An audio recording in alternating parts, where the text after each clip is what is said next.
I'm Andrew Sylvester. I'm in the strategic analysis team in NHS England.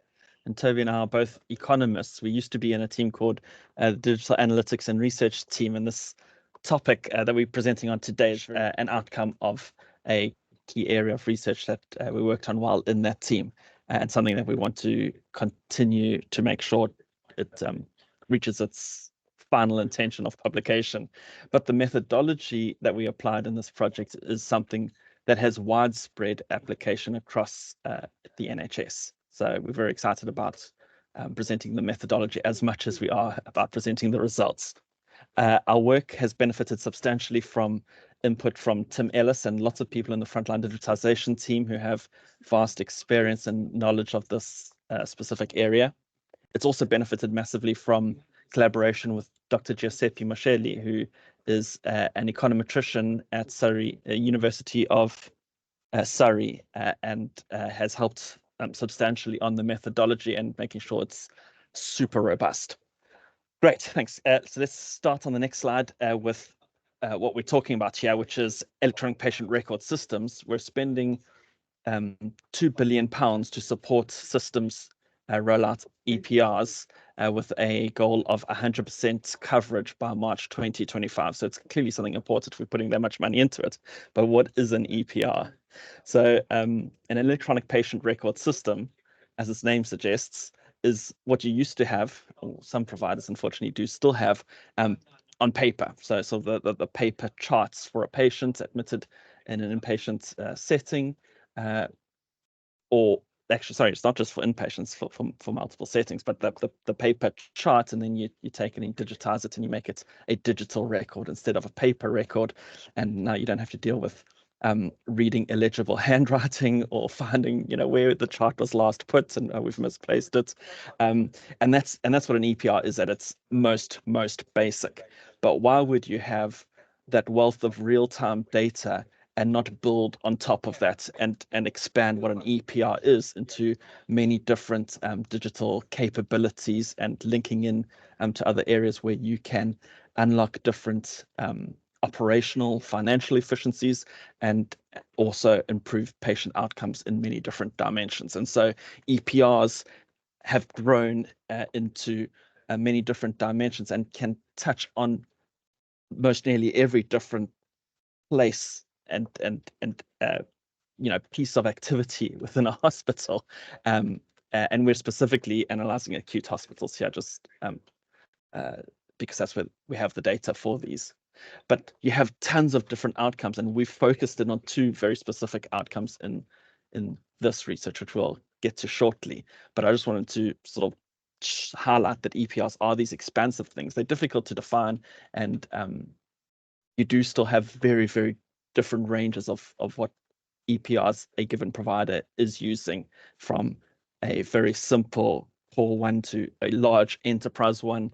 You get versions of EPRs where you have the EPR as like a hub, and you build modules onto it that are interoperable with it, whether those modules are produced by the same supplier as your EPR supplier or someone else. And also some providers have developed their own EPR. So there's lots of different strategies around how to build an EPR and what capabilities your EPR has.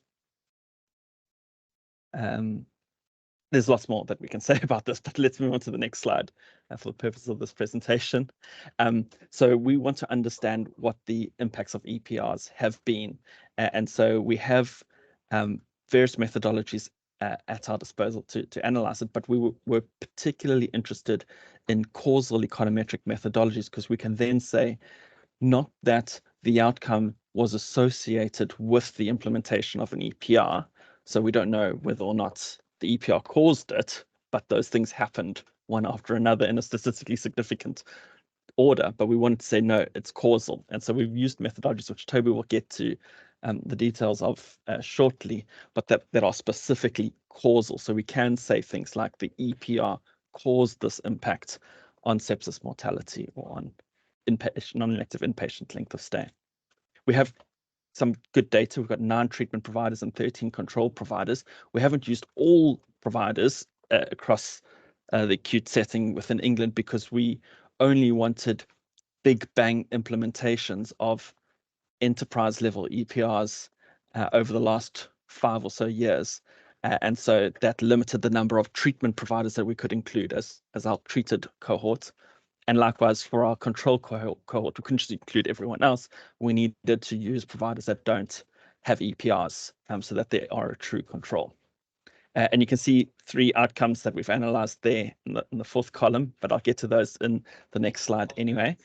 And our code is available on GitHub. We've built it in a repo there so that it can be accessed, but it's obviously not just public key.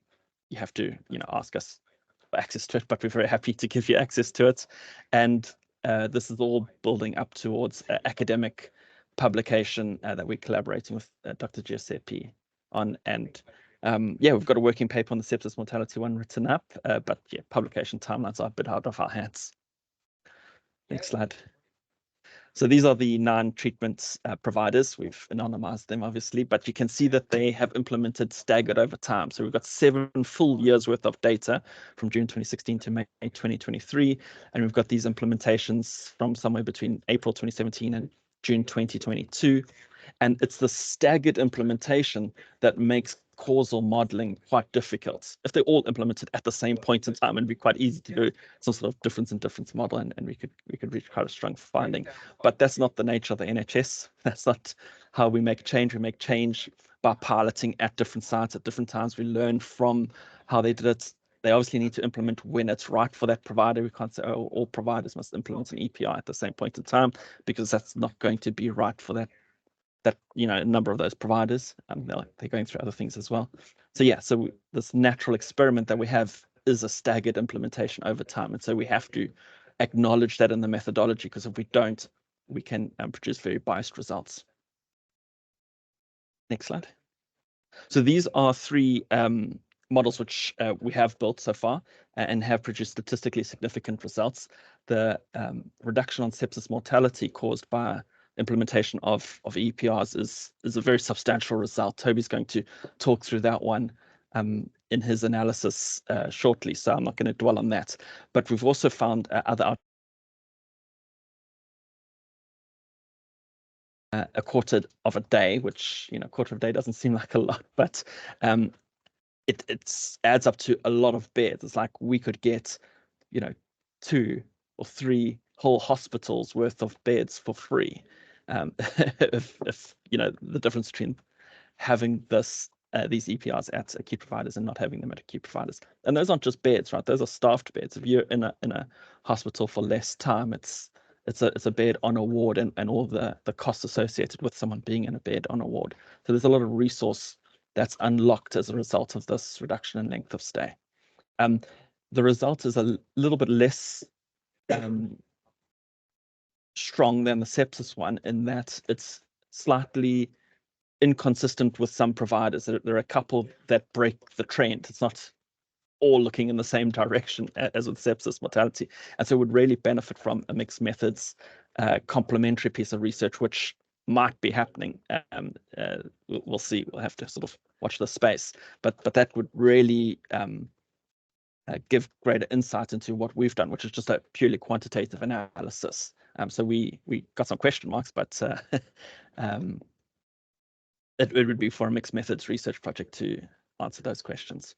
And then the final one that I'll just comment on briefly is that we have found a substantial or significant increase in pressure ulcers being recorded in the system. Now, just recording a pressure ulcer isn't an improved patient outcome. We weren't able to go to that length as we are with non-elective length of stay and with mortality reduction from sepsis, because of the nature of pressure ulcers, unlikely to result in mortality, or if they do, it's not as obvious a logical path. And so we couldn't get to that end point of a patient outcome, but it's an important result because it shows the causal path of why these systems result in improved patient outcomes, because clinicians do use the system and they might record, in this case, more pressure ulcers than they would have on paper, if it was a more minor one, or they had just forgotten on the paper record. But when it's much easier to record information, then you get higher quality information about a patient, and so you can provide better care for them. And so how clinicians are using the systems as opposed to taking it to the end point of improved patient outcomes. Thanks. Over to you, Toby. Thanks, Andrew. Yeah, so I'm now just going to talk through the specific kind of methodology, so the actual synthetic difference in difference model, which I'll refer to as SDID, and give kind of quite an applied example here, so kind of explain it within the context of the surgical sepsis mortality analysis that we've undertaken. Andrew kind of touched on the fact that we're pretty much at the stage now where we have a working paper written up for this, and we really do hope to have the full paper written up, at least for first draft, in the coming months. Yeah, with a hope to kind of get this published, hopefully within this year, but you never really know with the timelines. Okay, so I'll start by kind of giving some background. Most of you will kind of know what sepsis is, but I will kind of briefly explain that. So sepsis is a life-threatening illness. It's essentially when your body has an infection and your body actually responds by harming itself in an attempt to kind of deal with that infection. It's a very simplistic explanation, but that broadly sums it up. It's a very dangerous illness. There are around 50,000 sepsis deaths per year in the UK alone, with the mortality rate of around 20% across all kind of specialties, so surgical, medical specialty. So it's really is quite a serious problem and a big kind of killer in hospitals. The issue kind of with sepsis is that it's actually very difficult to identify. The clinical presentation is quite varied.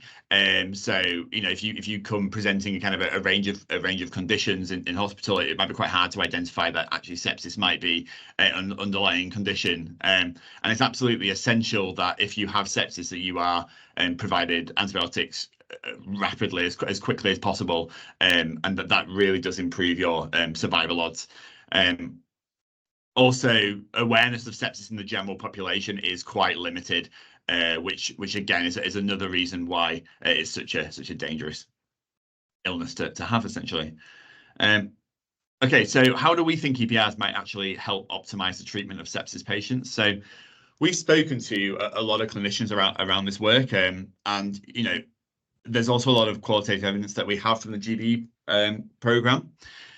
There's a lot of evidence to suggest that EPRs generally help to reduce sepsis deaths through streamlining care. So essentially, you're able to access patient notes more quickly as a clinician and see kind of their prior conditions. And there's loads of kind of general benefits in terms of speed of processes that are associated with the implementation of an EPR. And that's certainly what we found when we spoke to the sepsis lead consultant at a provider.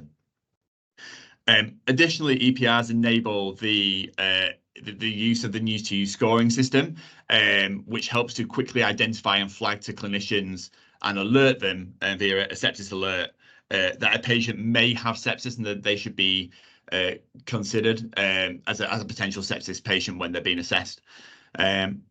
Individual providers also procure their own EPRs of differing kind of qualities and levels, as Andrew's explained.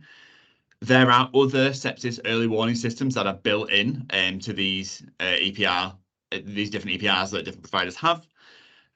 Some of them are particularly good, some are less good, but the idea is essentially the same as the news-to system in that it essentially flags to clinicians that they need to assess the patient, see if they're at risk of actually having sepsis based on like an underlying algorithm that works out based on their clinical presentation.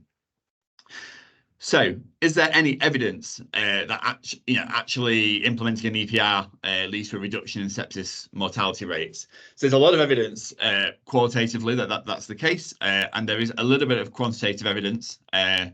Some of that evidence is association. It doesn't necessarily say EPRs cause this, but the kind of key ones that we point to are the Cambridge University Hospital Trust that implemented an EPR.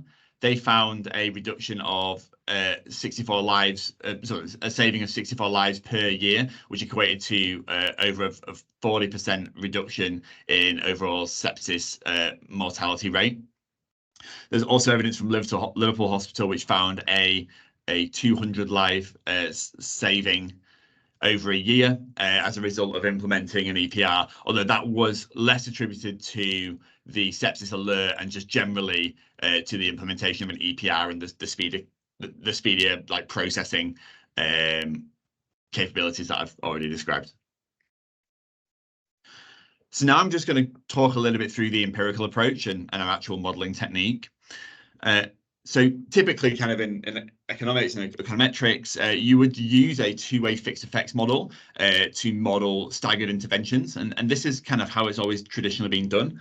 But recent academic literature has shown that this can lead to biased estimates. Essentially, in our example, and you can see on the right-hand side, we have 9 treatment providers ranging kind of from the top left to the bottom right. If you look at the vertical red line, you'll see that's the intervention date. And what the two-way fixed effect model does, and this is particularly the problem that can lead to biased estimates, is that if you're an early treatment provider, when the model then goes to assess later treated providers, it reverts the earlier treated provider back to a control provider. So in our case, a provider that does not have an EPR, and it's not able to model those kind of marginal impacts at a provider level in a way that's non-biased if there is heterogeneity between those providers. And that is quite a problem that's been identified, and in econometric literature, there's a lot of work now to understand what alternative techniques could be used to model staggered interventions. And so we've actually settled on using the synthetic difference in difference model. So this model, essentially, so I'll just go through and explain kind of how it actually works. So it takes each treatment provider one at a time. So we kind of maybe take HO5 as an example, where we've got like a nice pre-period and a nice post-period. It looks at that treatment provider and it compares to all of our control providers before the treatment provider gets an EPR, so what we call the pre-intervention period. And then it uses a minimization technique to identify a weighting for each of our control providers. So it might say, you know, we take 10% weight from this control provider and 20% from this control provider. And it also puts a weighting on time periods before the intervention. And this minimization technique allows us to create a synthetic control in the pre-period that perfectly mirrors the outcomes of each respective treatment provider across the pre-period. So it literally follows exactly the same kind of line and trend with a constant in between to explain the difference. When this is then projected into the post-period, we use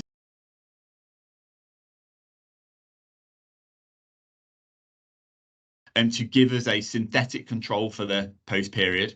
Now, what this actually means is we're essentially pretending that that provider did not have an EPR, so did not implement an EPR at the intervention date. And we compare their kind of synthetic or projected performance, if they hadn't have had an EPR, to their actual performance using real data. And in that scenario, we essentially do a difference in difference on the outcome on the post-intervention side. We do that 9 times for each of our treatment providers, and then we aggregate that together to get overall treatment effects. There are some really key benefits of this approach. Probably the biggest one is that it reduces the reliance on the parallel trends assumption. So if any of you have done difference in difference modeling before, you'll know that it's a requirement to have parallel trends, which basically means that your control and treatment groups are suitably similar in the pre-intervention period. Because we use a matching technique, it removes the need for this, but we're still able to say that this is a causal model, which is fantastically useful. And I'll explain, because within our robustness test, we also go through a range of more standard difference in difference models, and we have a parallel trends assumption that we need to meet for those, and you'll see that it's actually sometimes quite challenging to meet. Andrew touched on this, but there is a broad application for this technique. So most of you are working in government, NHS, but there's also, you know, outside of government and the NHS as well. There are many applications where you roll out a policy and it's not rolled out simultaneously everywhere at the same point in time. I'd say typically it probably isn't. And this is exactly the kind of technique that you can use to model identified outcomes and see how they change. So now I'll just go and talk about the results in a little bit more detail. So I'll just start by distinguishing between when we mention kind of surgical specialty, what I mean. So start off by kind of talking to a clinician about how surgical specialty patients and medical specialty patients were treated and whether they were essentially different patient pathways, which was confirmed to us. This meant that, and they recommended that we modelled patients on surgical and medical specialty pathways separately, which we did. We used a SHME publication from HSCIC to identify appropriate ICD-10 codes for patients that could potentially have had a sepsis diagnosis. And we use HES APC data, so admitted patient care data, to get patient level data that we aggregated monthly for completed patient spells only. You'll see on the right hand side of this slide, these are kind of our main findings. So table 2 represents our main finding, which is a 4.12 percentage point reduction in sepsis mortality rate. This ranges at its lowest, just under 2 percentage points, at its highest, just over 6 percentage points. So it's a very kind of, it's very comfortably below zero in terms of, you know, the size of reduction, which is very reassuring. We also then run the analysis again on all specialties. So when we don't exclude by surgical or medical, we then also found a statistically significant result. So this is actually very interesting, because if you expanded this out to kind of consider how many patients have sepsis across all specialties, the number of potential life saves would be a lot bigger than, say, well, it has the potential to be bigger, although the actual size of effect is a little bit smaller as modelled here. So we kind of need to test that through. Okay, so what a lot of the kind of the criticism of kind of this technique is being able to prove that the intervention is the thing that caused the change, and it's essential to check whether this is the case. And this is where it's been absolutely invaluable for me and Andrew to work with Giuseppe, because he's published work that's basically used these robustness checks before, and had a range of options for us that we were able to kind of test through to make sure actually what was causing this reduction is the EPR. So I'm just going to kind of run through these in a level of detail now, without being too exhaustive. And so I'll start off by just looking at mortality dates. So the results that we've kind of shown so far show a overall reduction across, all mortality, irrespective of how long it takes for the patient to die. We wanted to look at whether this varied between 30, 60 and 90-day mortality, which it does, as you can kind of see in the top right hand corner, but you're still seeing a relatively consistent reduction and a statistically significant reduction across all different groups, and it trends upwards, which is in terms of the size of the reduction, which is what we'd expect to see. So that was very good.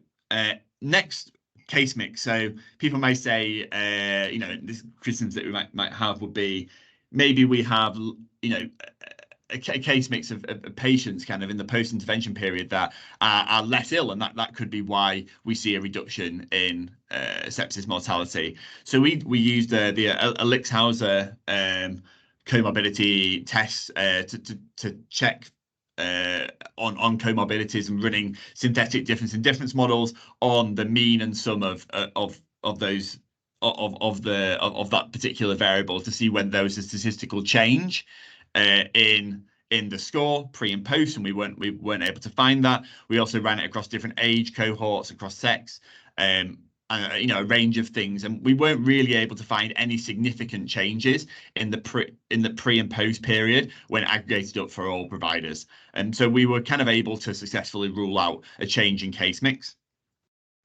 Next thing to consider, are we just seeing a reduction in the proportion of sepsis deaths because we're maybe seeing more cases in the post period? And that's what the table 7 kind of middle table on the right hand side shows.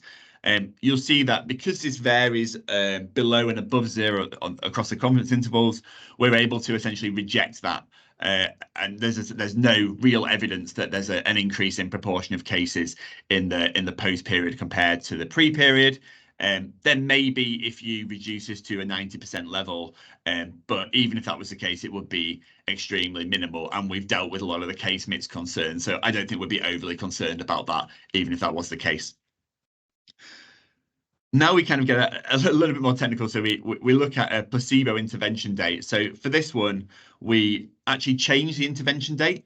And this is basically just to make sure we're not kind of getting spurious findings. So we're not, the ESTID model isn't identifying an intervention effect when one doesn't actually exist. And we were able to kind of pass those various tests as well. We then ran a randomization test. So we've talked through, we have 9 treatment providers and 13 control providers. What happens if we randomly reassign them? So we keep the same dates at which the providers go live for the treatment providers, but we randomly assign the provider names, to treatment and control. And we kind of do this 500 times and loop through, do bootstrapping standard errors. And this is the graph that we get in the bottom right-hand corner. And you'll see this graph is pretty kind of nicely distributed, plus or minus kind of 5 percentage points, which is exactly what we'd expect to see because it's totally random. So you're seeing a pretty kind of consistent distribution. So that was very reassuring as well.